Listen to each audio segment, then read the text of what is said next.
Better you should smoke pot than buy all those records. And would you please stop playing with matches? Alright, we are at Woodblock Chocolate Manufactory in Portland, Oregon. And they make chocolate here. I'm pretty sure it's bean to bar. And we are going to take a tour of Woodblock. So, and how did this happen? Well, you called them up and asked. A friend of mine, my friend David, knew I was here and he said, "You like chocolate? A friend of mine has a chocolate factory here. And would you like to visit the chocolate factory?" And I said, "Yeah." So here we are.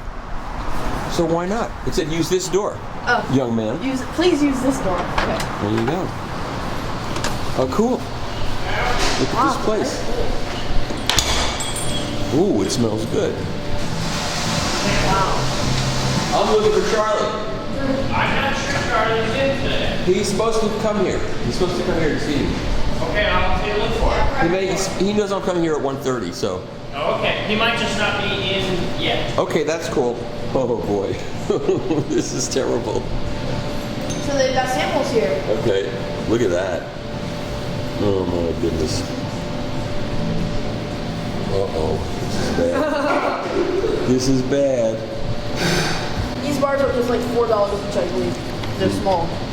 Alright, Luke says he's on his way. Not here yet. Okay, great. We'll just look around.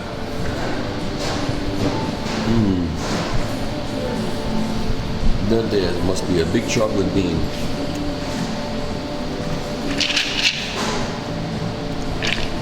This is real. This is my kind of place. I wonder when those machines are from. You want to know one of the biggest scams in chocolate? So this is a really big scam. So there's this company in Brooklyn, and they claim that they're bean to bar when all they use is remelt. You gotta be careful about what you're saying. No, I'm throwing dirt on another company. But even so, you have to be careful. You gotta be careful about libeling and slandering another company. You know, so maybe you shouldn't do this. But they've been exposed before. That's all remelt, even though they claim it's bean to bar. And this company in Brooklyn, they charge like $10 a bar for remelt chocolate. Where in Brooklyn? Yeah, they're in Brooklyn. Oh, I've heard about that. Yeah, I remember that controversy. However, we're not looking to get sued by anybody. Give me one of those, would you? Sure. Thank you. Sure. Entourage. What does that mean? Well, it's sort of like the enflowerment of chocolate. It's a process. Cool. It's a process where the fat, which in this case is cocoa butter in the chocolate, picks up ambient aromatics and it becomes part of the flavor profile. Oh, that's cool. Okay, it's so really cool. We're at Woodblock Chocolate Factory. Is that? Yep, we call it a manufactory because we're old school. Yeah. Right. Okay, and we're talking to the owner. Yeah, with my wife, we both found it together, but she's slacking today. And you are? Charlie. Charlie, so you don't know last names in this? Wheelock, Charley Wheelock, yeah. Okay, so how did you get into this business? Well, I come from a design background, and I had a industrial design studio that I was trying to do furniture and things out of, and I kind of, after I moved out here from New York, I lost a lot of big clients, and I tried and eventually threw in the towel on that one when my wife wanted to do a different type of a business, something that sort of incorporated creativity and design and food. And your love for... Yeah, his passion for creative problem solving. So why did you get in the scooter business? Because I hadn't heard of them yet. Okay, so let's look around. Tell us about this. Sure. Because we both love chocolate. You know, the funny thing is when he comes to visit me in New Jersey, he brings chocolate. Like I go to the Meadow and get chocolate because that's a great store. Yeah. And I get all these different stuff and I bring it back to him. And sometimes I ship it to him. So people who make good stuff aren't afraid of competitors. No, well, they're not a competitor. We make chocolate. He sells it. Right. That's a big difference. And then, I mean, he's got a rack of chocolates on the wall that's world class. Yeah. And also, with all the chocolates tasting different, you don't really have to worry about direct competition as much because there's something for everyone, and it tastes different, and you can enjoy different tastes and different textures and flavors at different times. Yeah, So- it's fun. It's fun teaching people that different origin chocolates have different flavor And profiles. so, are you the only manufacturer of starting with the beans? No, in, we in were town? the first. In town. Yeah. Yeah. You were the But first. now there's probably a dozen or so. Wow. When we started, there was probably 15 or 20 chocolate makers in the whole country. Wow. At this scale, sort of artisan chocolate making. And these machines look like they're old machines that you bought from. Yeah, those are from upstate New York. Those roasters. Wow. They're from 18. Well, they're from 1910, 1912, around there. Did you find them on eBay? I found one of them. I found one on eBay. Oh, that's- I I was found a joking. couple on Craigslist, and then 2 I bought from a manufacturer in New York, in the Bronx, that refurbishes old. Where upstate New York were they? Near Jamestown. I can't remember the name of the city. It should say right here. Maybe it does. Oh wow, so you can actually see how Cornell. machines work. Where is it? Cornell, New York. Cornell, New York. I don't know that. I went to Cornell University, but that's Cornell, not. Oh, not- Cornell. Yeah. That's how I felt at I Cornell. think it's way up. Harry Hornell. So. What are you laughing at? You shouldn't know what that means. Okay. No, this motor, they even made the motor. Wow. So they did the castings, and they built this as a Royal motor, patent 1895. Wow. And it works? And you Yeah, can see- I had it rewound, but Yeah. they don't, you don't find places that manufacture everything soup to nuts under one roof anymore. And you can see how this works because you have this out on display. Yeah. So that's the purpose of having it out right now. Okay, so let's show us around. I'm a coffee roaster, actually. Oh yeah. So roast. you and Dave have that coffee sickness. Yeah, I've got a small coffee roaster, a Beamer coffee All right, roaster. yeah, I have one of those. That's where we started roasting chocolate in. Yeah. Oh, that's interesting. Yeah, that's where we started. So you got to throw one of these on your hair. Look here. I'll do it so you guys don't feel silly. You look so funny. You look like an old grandmother from like the 1950s. Oh, thank you, young man. I will remember that for a long time. And I'll probably give you a noogie for that.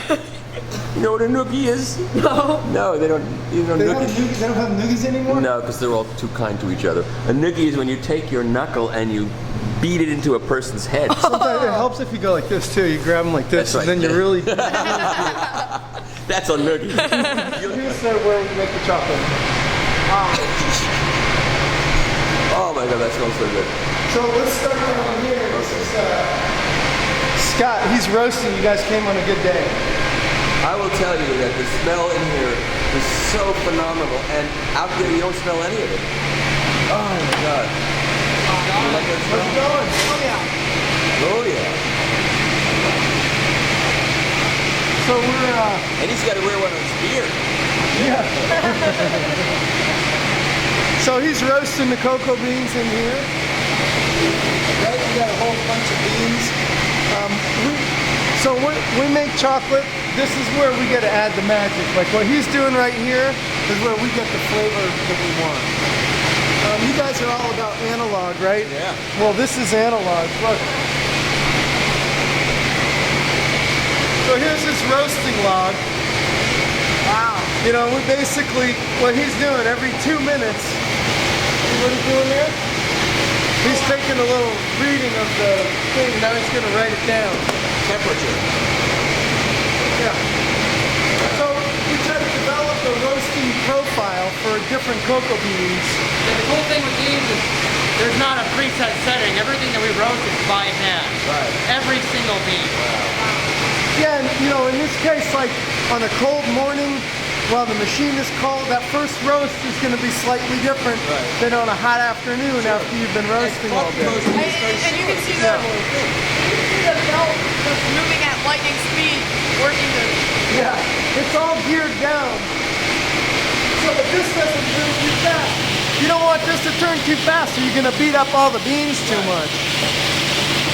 Like this could go a little slower if you ask me, but I got other fish to fry. So we do most of it out of here. And then we've got these two babies in case it being over 100 years old, we need to have some redundancy in case there's an issue. But so this is really fun, you got to be on it. Yeah. And what I always used to say is with the roast, you keep these meticulous readings every 2 minutes. There's some adjustments we can do, but you can't really change the temperature fast when you're doing this quantity in this way. So you hang in there towards the end, but really when you get to the end, you can start to smell the change, right? Yeah. You can learn a cocoa bean. And coffee's the same way. When I roast coffee, I do it by smell. I can't do it by the numbers anymore. Right. So that's what we keep the numbers because we want to try to recreate this roasting profile. Right. But in the end, I always liken it to in Star Wars. Remember when Luke is flying down and he's got to drop the bomb into that little hole and blow up the Death Star? Yeah. Remember it? Yeah. And then Obi-Wan Kenobi comes on and says, Luke, don't use the Force, and he removes the aiming system, the computer. And he's like, yeah, just like shooting rats back on, whatever. Right. So in the end, that's what I do. I put the pen down and start going with my nose. And how is the prices on cocoa beans? What is cacao beans? Yeah. Wow. They've been fermented and dried. See these holes? Yeah. That's from customs, sticking it with sticks. Make sure you don't have... To make sure there's nothing in there. So what do they taste like raw? Yeah. Right. What do they taste like raw? Here. See, so there's the hull on here compared to a coffee. Here, taste that.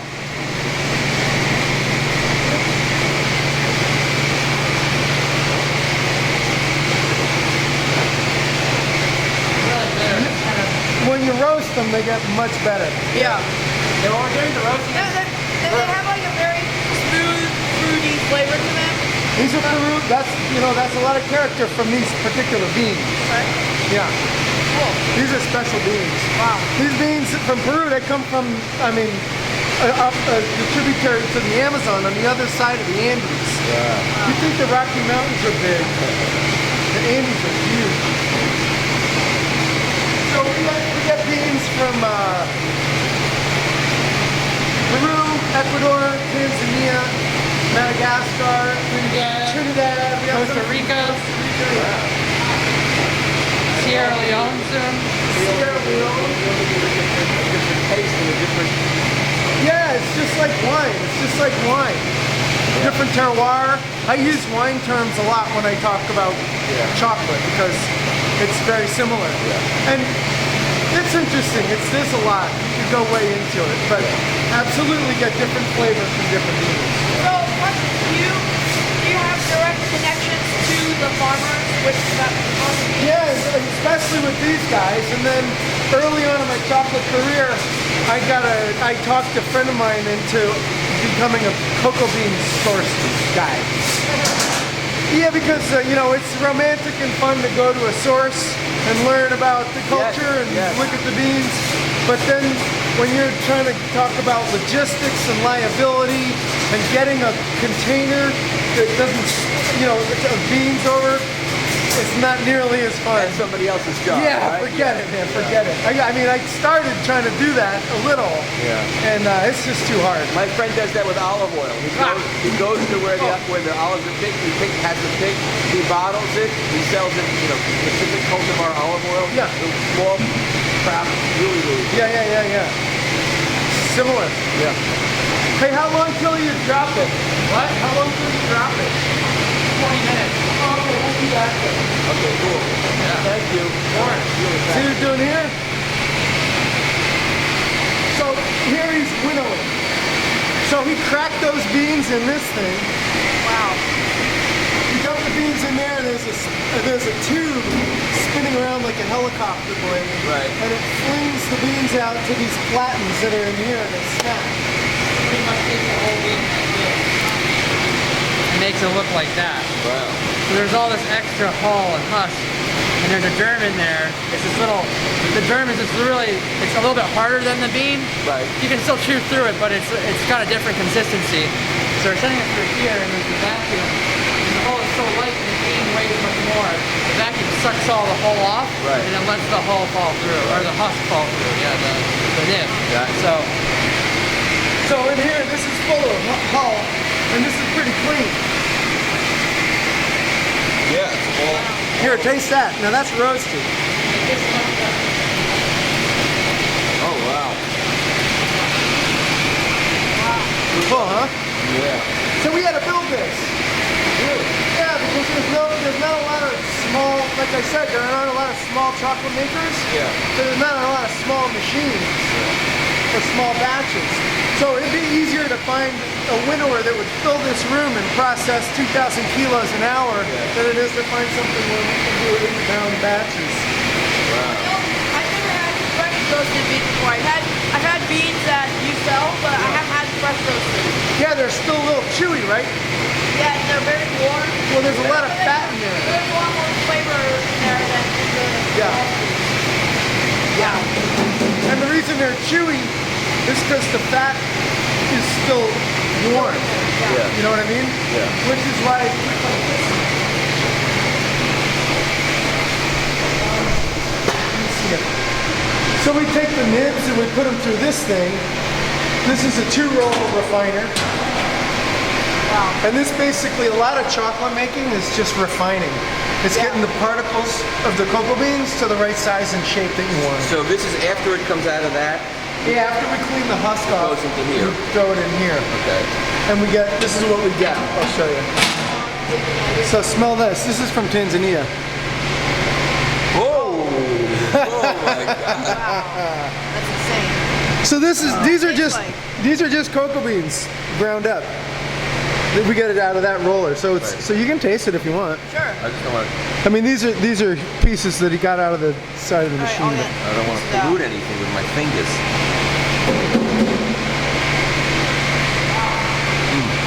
Wow. So here, get a picture of him smelling this next one. This is It's very bitter, but I love it. Madagascar. Stick your nose in there. It's stronger, but there's a lot more subtleties to it. Can I taste? Woo! Yeah. Here, smell that one. Wow.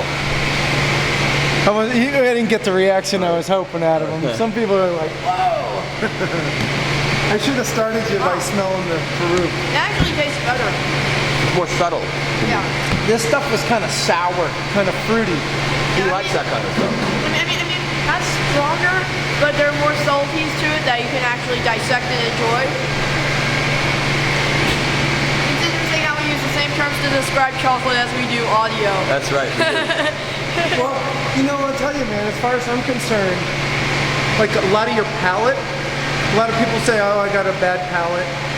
But I really sincerely think that it's not as much of a palate as a freedom to be able to speak freely in terms that can explain what's going on. I agree. Like people just don't talk about taste that much, but you talk to a skier about snow, and they'll go, you know, they'll use metaphors that you wouldn't associate with And if snow. you're not a skier, it's just snow. Yeah, Exactly. Right. yeah. So you guys talk about vinyl and music, I'm sure, with Oh yeah. you know, with that. With crazy words and Yes, we crazy do. details. Oh, geez, I have so much fun talking about flavor and chocolate. Yeah. So anyway, so we take these things and we put them in here.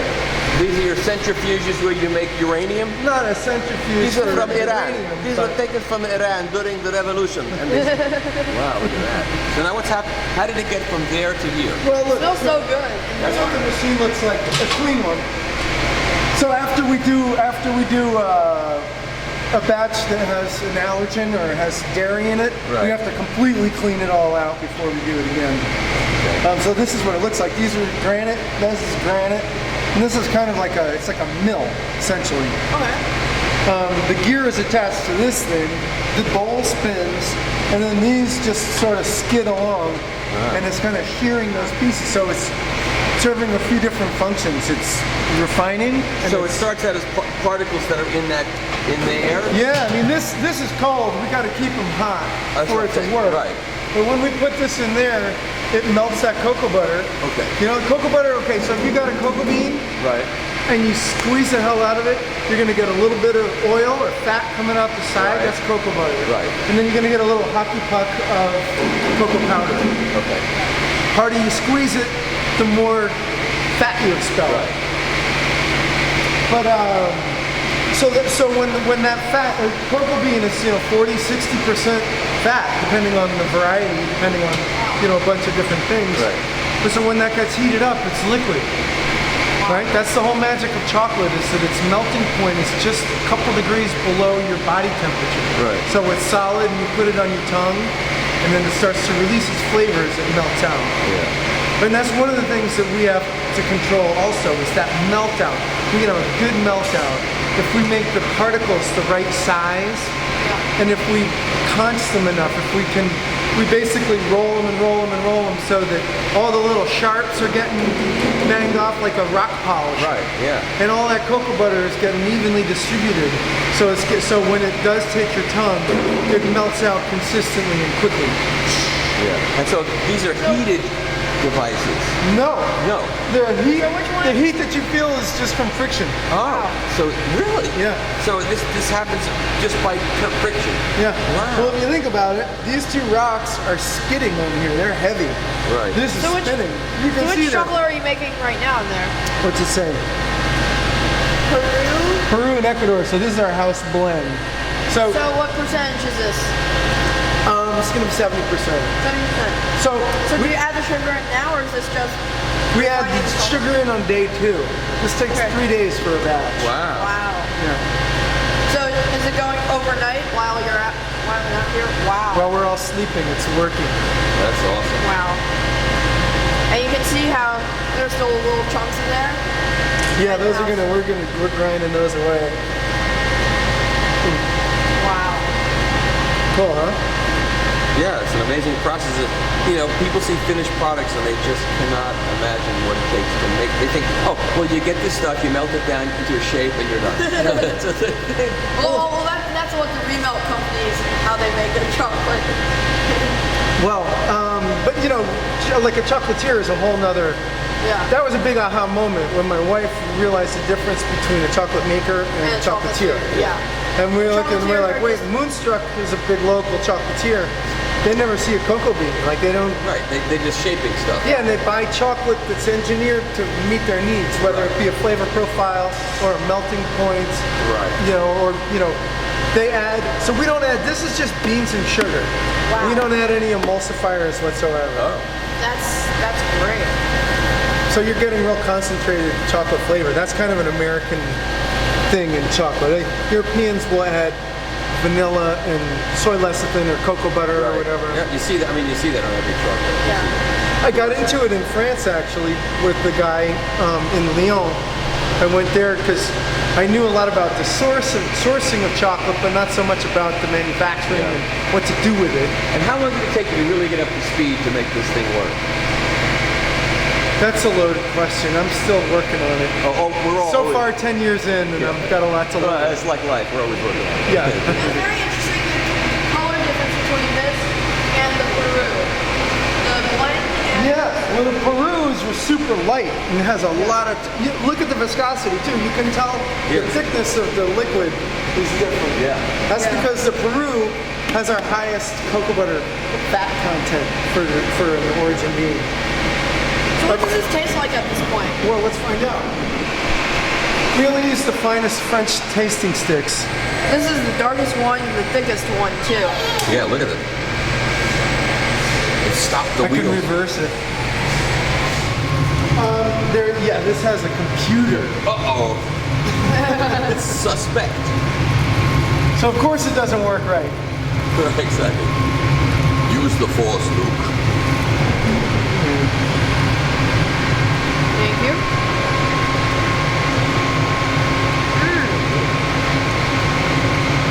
Very gritty. It's not done yet. No, it's not done yet. See, we just put the sugar in today. Oh wow. So when you're I those like it. grains, that's why you're getting all that super sweetness because those grains of sugar. But they'll clean right up. You might do this a little lower than that rock. I enjoy the coarseness of that with the sugar but that. Day 2.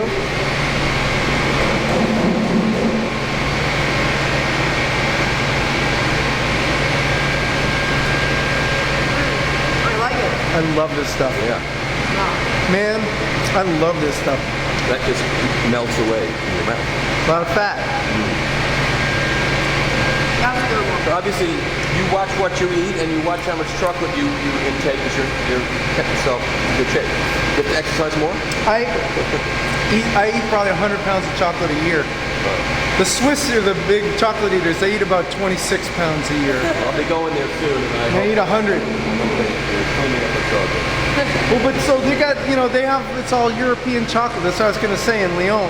Yeah. I got into it with a guy there, a chocolate maker named Gracenote. He's a famous old school chocolate maker. And I showed him my bar, and the ingredients is cacao and sugar. And the guy was like, "Pas du vanille? Like no vanilla?" And I was like, "No. Like, why would I need vanilla?" And he looks at me like, "'Cause that's how you make chocolate, you ass." But he didn't say that, but he said it with his eyes. You can see it. And we were both like, "Well, let's talk about something else." It was funny. Europe, those guys, I feel like with cheese and with wine and a lot of things we're doing here, Europeans are kind of shackled by tradition.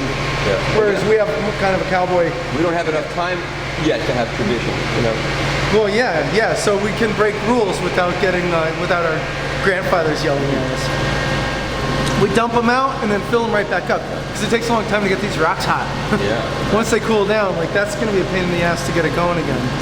Over here is our next. Oh my God, it's so good. People freak out about single origin stuff, but just like wine, why not? If you have well, with our blend, we got to have a little bit of creative control. Yeah. Because with single origin chocolates, I was looking at my job as more of an agent to bring out what that flavor and what that harvest, what is the bean, what's the best we could get out of the bean, and that sort of dictated how we do the roast and everything, basically everything. But with our blend, I had a final roasting, a flavor profile that I wanted to hit. Right. Something a little more balanced. And unique to you. Well, I was looking for chocolate. I wanted to have what people would expect in a dark chocolate, and then take them a little further. Yeah. And I put it in terms a lot of actors. Right, that like a Madagascar chocolate is kind of sour and freaky. That one that you smelled over there, that was super fruity. I'd say that's kind of like a Steve Buscemi type of a chocolate.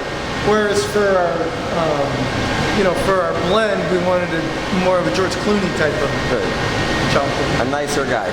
Well, just more, more like. I love Steve Buscemi. Yeah, of course. A lot. So this is our new system. This is called a ball mill. We're going to throw, in here we can throw 600 pounds of beans and sugar. 600 pounds. Yeah. So how many pounds are in that? 60. Wow. So this tree spins around. We put that 60 pounds, and then we put all of these in there. Ball bearings? Oh, I was right. Yeah. But all of these are all boxes of bearings. So you use that to grind the chocolate up? Grind it up. Yeah. Because you remember what I was saying?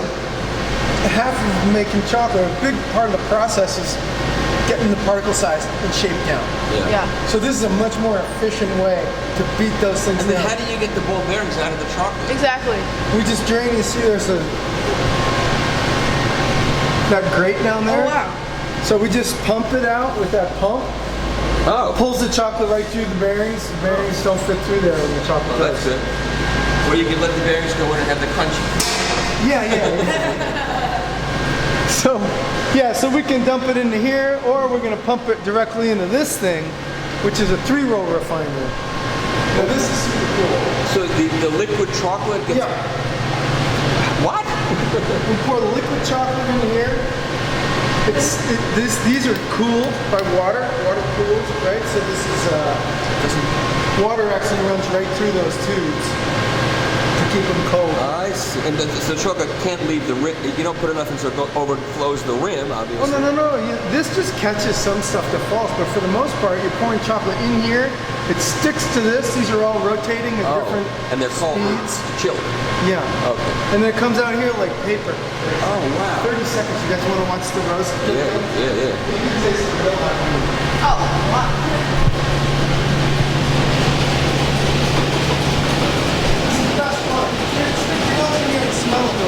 If this is the best part, the other parts are pretty good too. No, but this is the best part. This is the smell.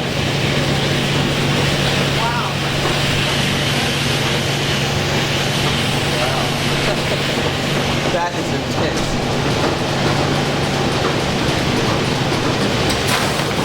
Hey-oh!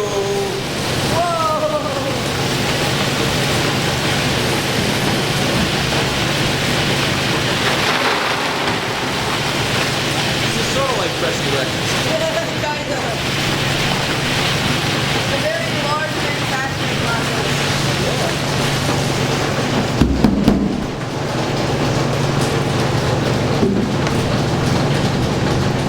Wow. So try that. See, there's a hole. It's hot, so nibble on it.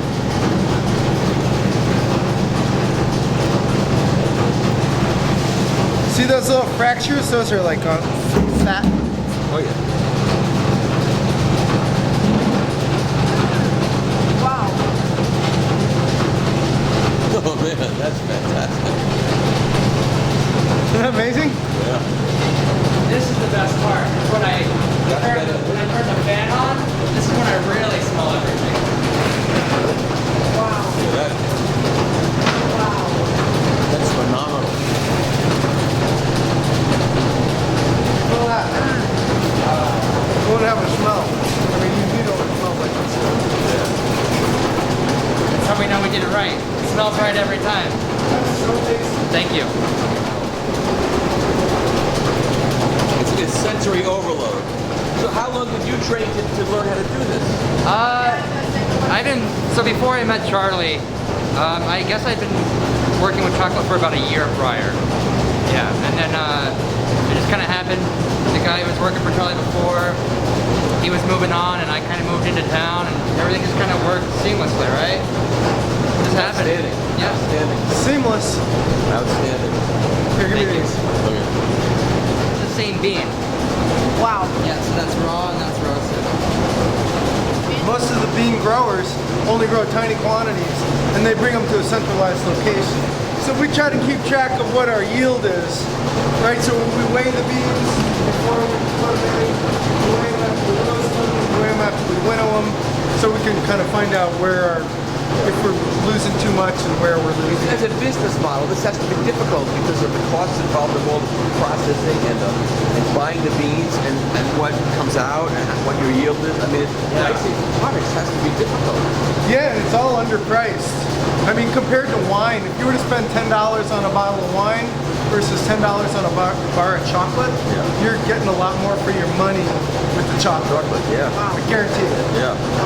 And then if you get a good bottle of wine and great chocolate, you put them together, you get something that's 10 times better than either You get one a trophy separately. wife. Yeah. Throwing some cheese and you can't go wrong, right? Maybe a little pork. Nice. Like I smell tightness of that. So it comes out of here. Hey, and then what happens to it? Okay, so when it comes out of here as paper, it goes into... Well, we have to transport it into there. And then this is what? This is called a conch. Conch. So we've just been getting the particles down, the right size and the right shape. Right, that thing shears it. The ball mill, those spears are banging together. Right. To refine it. And when you think about it, that's a lot different than going like this. Right. It's two spheres, you're getting swing, you're getting these shapes like this. Right. that can actually, some people say, and I'm not one of those people because I'm not that sensitive, but you can, if you were to go right from the ball mill to the conch, you're going to have these tiny particles that are going to have little barbs that are going to hook into your tongue. Not painful. In a good way. But fill your tongue so that you're not getting as much flavor out of your next bite. Oh, I see. Okay. Like clogging up your palate. Yeah.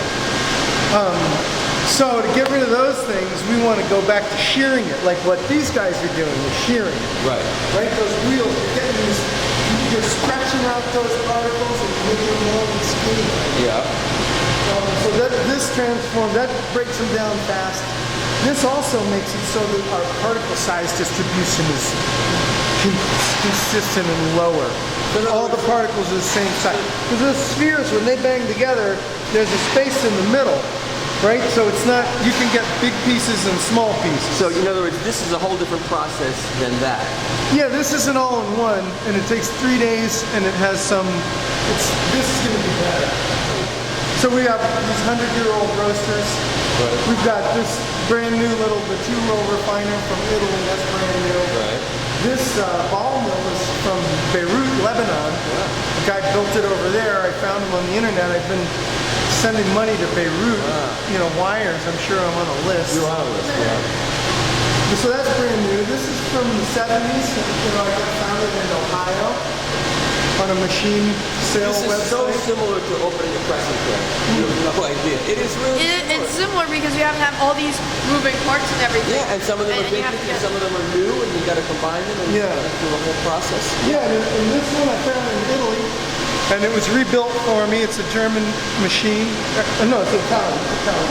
So you know what? This will be fine on my website because there's an analogy Yeah. to vinyl. Sure, I can see it. Good. Okay, so now, after it comes out of the paper mill there, it goes into here. Then we put it all in here, and this essentially polishes it, aerates it. You know, this is where the European magic happens. This is different. This is what makes it into really good chocolate. Wow, look at that. So it augers stuff up and it gurgles over the side, gets pushed through those things. It's just getting real agitated. Basically, it's getting into the point where it's chocolate that we're ready to consume and enjoy all the texture. Yeah, and now we got it dialed in, the size and the shape of the particle and the fat distribution. So now out of here, we're getting something that's just going to be unbelievably good. Okay, and then once this is finished, it comes out there. Yeah, we're gonna pump it out here. This is our addition to this thing. And we're gonna pump it into trays probably. I don't know, I have a few things. This is when I wake up in the middle of the night wondering what am I gonna do with 800 pounds of molten Well, I'm chocolate. sorry we're not here to watch the first time you run this thing. Well, we're getting really close. I'll tell you, these are all, this stuff is on deck. Here, you can smell this. This is Costa Rican. Wow. This is on deck. All of these guys, 300 pounds, are going in there. Good. Yeah, that's fantastic. Can we try some? Sure.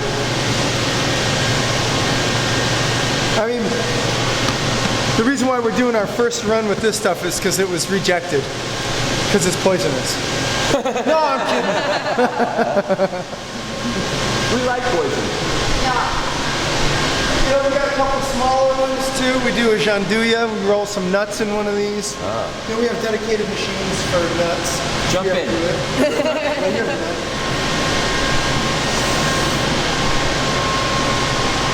You got Oh, the Costa Rica has very fruity flavor to it. Very, very airy, fruity flavor. This is a tiny little baby one for tests. Wow. This is your mini tester? Yeah.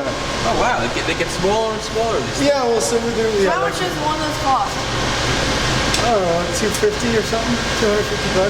Can we take a shot of that so we can Get one? Yeah. Wonder grinder, yeah, you should do it. So, you know, so we grade it, when we empty these out, we pour it through a sieve, and we fill these things up.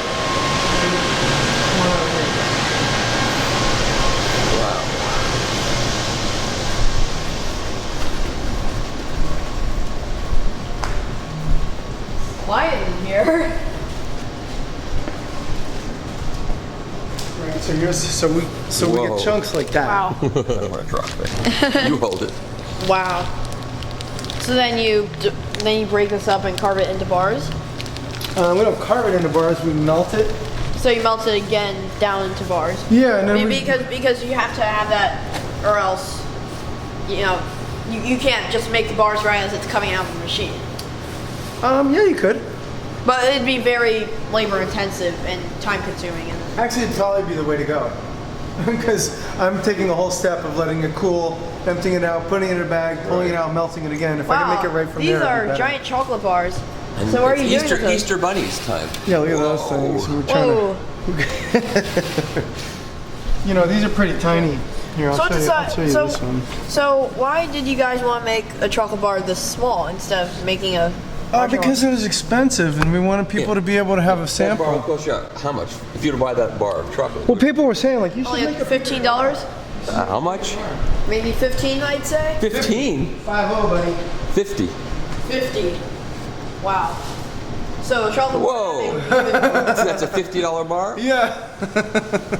Well, I've seen a bar that's like this big for like $20. Like, Well, you can buy a Hershey bar for that big for $5. but how's it gonna be good? It won't be good. That's the whole point. Exactly. It's just like getting the $55 reissue of a record from Chad versus the $20 digital source. Exactly. Not difficult to figure out. Not difficult to figure out. We're about to get this thing going. This is analog. You like analog? Yes. Dig we- in, baby. Here. Let me move this stuff out of the way. So check this thing out. Wow. So that's gonna be a chocolate bar wrapping machine. It's gonna be. It is a bar wrapping machine. We're just dialing it in to meet to work for our bars. Wow. I like this how you give the batch number of your bars Yeah. so you can figure out. So this So you can QC this is how old is this machine? Yeah. I'm from the '60s. Wow. These are all. I mean, these are all cast pieces, man. So they made yeah. these out of clay. Oh yeah. Wow. And so you have So the chocolate bars go in over there. Here, I'm gonna you have a machinist that keeps all this stuff going? Or do it's a challenge. well, I'm sure, but that's a specialty occupation. You're a machinist. Yeah, so the answer is no. That's why this isn't working yet. But I got a couple of good guys who are helping me out because they're Chocolate. psychos about just look. Getting everything to work. You know, Yeah. it takes a psycho involved in every aspect of every business to get it good. There's Yeah. plating psychos, pressing psychos, Mastering master psychos. psychos, and I'm sure there's some lacquer psychos. too. lacquer psychos. Go in over there, and they travel their way over here. This foil paper goes through here, gets cut. This will be the outer wrap. And look at all these moving parts. It's like a giant watch, Yeah. right? So, see this thing here? Yeah. This comes over here, this fork touches this thing, which is a bath that has some glue on it. Picks up a little bit of glue. This is gonna have the paper over here. This guy's coming over. It grabs the foil and the paper square. Boop. Right? It's got a little glue on it. Brings it over there. Meanwhile, a bar has been traveling from there down through here. It's kind of hard to see, but basically there's a plunger that pushes it up, and then there are these cams that go and they fold in the sides, and the whole thing just And of course, first you have to make the bars, right? And then pops up here, and then this brings them over here, and you get bars generating. Oh, here we go. Should we try it? Yeah. Good. Should we put a chocolate bar on there to wrap it? Or to actually make thing this? is, my battery's about the- to go. the guy is there's a couple components missing, so it won't work. Yeah, don't break anything on our behalf. It's like a train set. I know. That's so cool. It'd be cool to see what it looks like when there's stuff on it. Isn't that cool? Yeah. Wow. It's like robotics, but mechanical robotics that was so much more complicated. And Yeah. wow. Wow. So hand wrapped, and they look like they're machine wrapped. They're so good the way they wrap. Well, So good. I don't know. You could be absolutely wrong on that one because that's the whole problem. Can we make them look as good with the machine as we do with the hand? I would imagine. You know, so we have a little trick. on these wrappers. This one's pretty, so I'm going to show you this one. But we have these wrappers printed with a little crease in there, Yeah. right? So we can see how it, see that? Can you see that crease? Wow. Yep. Yeah. We have that pressed in when we get the wrappers made, so that we can have a nice sharp. And is this printed locally? Yeah. So you try to keep all the business local. So we want to have these nice sharp corners. Yeah. We don't want it to look like it's got a loose bag over Yes, it. of course. I mean, you have very nice. That's how I would. Don't end it. they? You would not ever want me making any of these. Not a single one. I can't even. It's, You should see me wrapping a present. Oh my god. me too. No, I'm horrible at it too. But I know what a good wrapped present looks like. I know. But of course you are. Of course you haven't. So getting into fashion a little bit. Thank you very much. This gives me. good. It looks pretty good, huh? Yeah. Is that custom made for your head? No, I got it at Kmart. Oh, Of course it's custom was made. gonna say. What do you think? I went to the chocolate wig district in New York. who knows? I'll tell you, I ask stupid questions a lot. It's actually That's chocolate. why I bring him along. Like chocolate. No, I made it. I made this one for myself because I have a male pattern baldness problem, and I needed something to It looks good. up my self-confidence. And also, if you need a snack, you can just. Yeah, You break up a piece and yeah, eat it. it's pretty good. That's hilarious. This thing's about 7 years old. Wow. It's crazy. If I I host an event or do something, I'll throw it on. So what's in here? This is This is a Mocha mix. Oh. So we get cocoa powder from the same farm as that we get our beans from Tanzania. right. Which is, I mean, it's kind of boring because you wouldn't think about it, but cocoa powder is not just cocoa powder. Everybody gets commercial cocoa powder. They never consider it as better or worse than other cocoa powders. Right. It's all generated from Beans. the worst of the cocoa beans. It's an undifferentiated mass. This, on the other hand, is single origin cocoa powder, which is just unbelievable. It's not really heard of.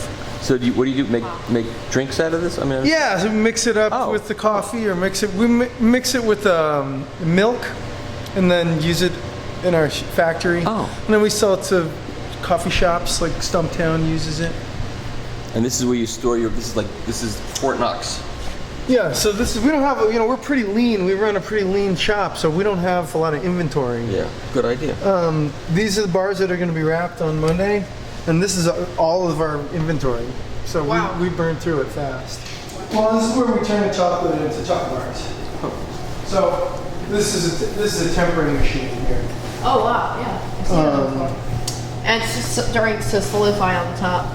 Yeah, it's cool. Once we turn it back on, it'll warm back up. Yeah. And we temper chocolate just like I'm sure with vinyl. You got to have it the right temperature. That's right. Yeah. Yep.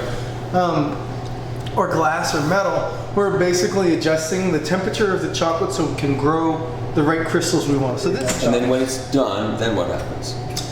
We have a depositor head that we stick on there. This is all hot. So we have hot chocolate in here, Wow. melted. Those blocks, we put them in here to melt them. Right. Which is something I could avoid if I made chocolate right out of the thing, which I Right. think is actually a good idea. Yeah.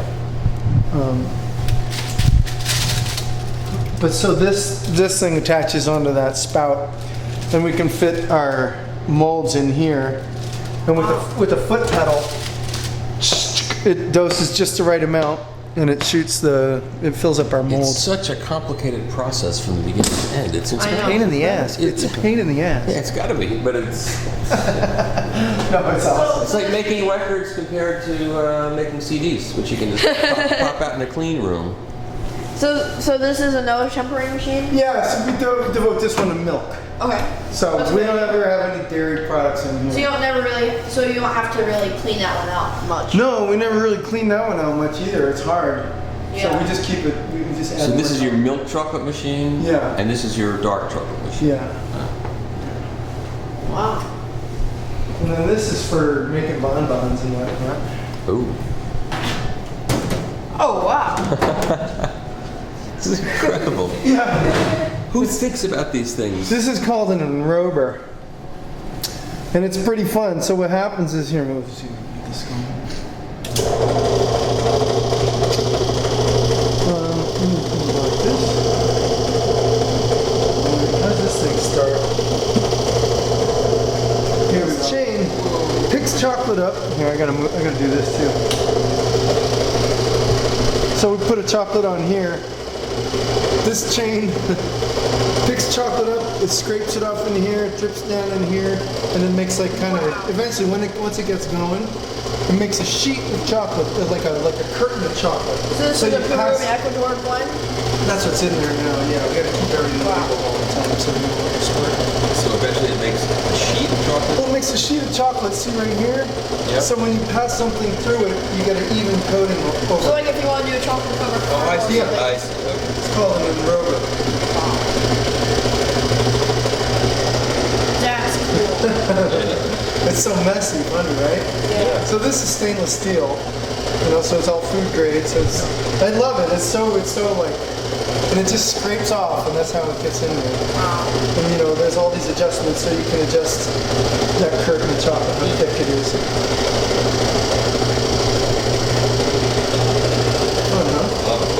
Love it. We keep this at a pretty, not a super low temperature. We have a fan in there, so it's got some circulation for the bars to set up. This is something I made I did a bunch of these things for my buddy's birthday party. I forgot to get this one out. But these are pretty fun to eat. These are great for a party. You just squirt them around. And, I had a train set with that layout. right? Cool, huh?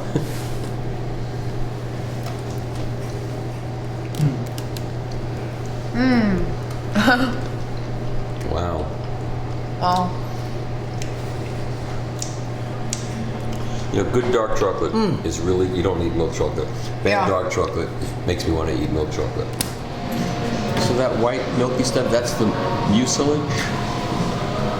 Yeah. This stuff. Yeah. So wow, you make the soda like made to order. Wow. Just like Dr. Brown. I've got him waiting down there for him.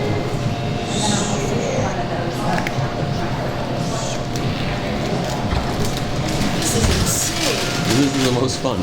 This, I don't know what part of this trip is the best, but it could be this. All right. Well, the record shopping was pretty good too. Cheers. Cheers. Thanks so much. Thank you so much. Interesting. I like this. You good? Yeah. Wow. It's sweet yet alkaline at the same time. Yeah. We don't add any sugar. Wow. That's great. Refreshing. Yeah. It kind of it kind of has like a coconut water aftertaste. Yeah. And this is actually a result of a mistake that I made. It's cocoa beans. It's a source, like, so when I'm trying to find cocoa beans, we get cacao samples and we try it and we look for off flavors. And one flavor you can find is smoky. And that will be if in a drying bed, they're using a diesel drying bed. And the diesel engine is puffing exhaust over the beans, and the fat in the cocoa beans picks up that flavor. Or the beans get transported in a newly painted shipping container, and it picks up the smell of the paint. Or, you know, you're getting where I'm going, right? Anything that the cocoa bean is next to will pick up that flavor.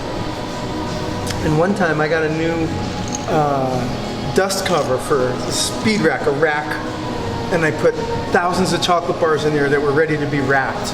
And I diligently covered it up with the dust cover that was made out of like vinyl. I was going to say acrylic or PVC or... It was like, so I unzipped it the next morning and all of that chocolate was ruined. It tasted like a shower curtain. It was horrible. Ooh. It was like my biggest chocolate disaster. But then I thought like, maybe we could make dust covers that smelled like coffee or peppermint. So that... No, I'm kidding. I don't know what to...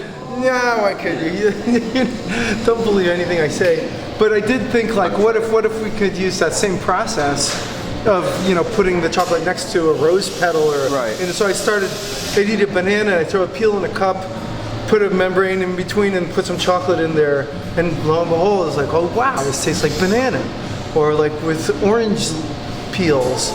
And then so we started doing this And stuff. the more fat content of the chocolate, the more it would absorb it. Yeah. Right? So this is pretty fun. This is in hops, right? You know, you make the beer out of the hops. Yeah. So this is just chocolate that's been sitting on hops. Wow.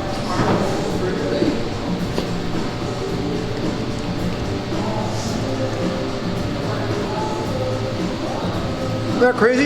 Yeah, it's got a unique kind of chocolatey and smoky, So charcoaly I might flavor. get melt in my mouth because that's what I do.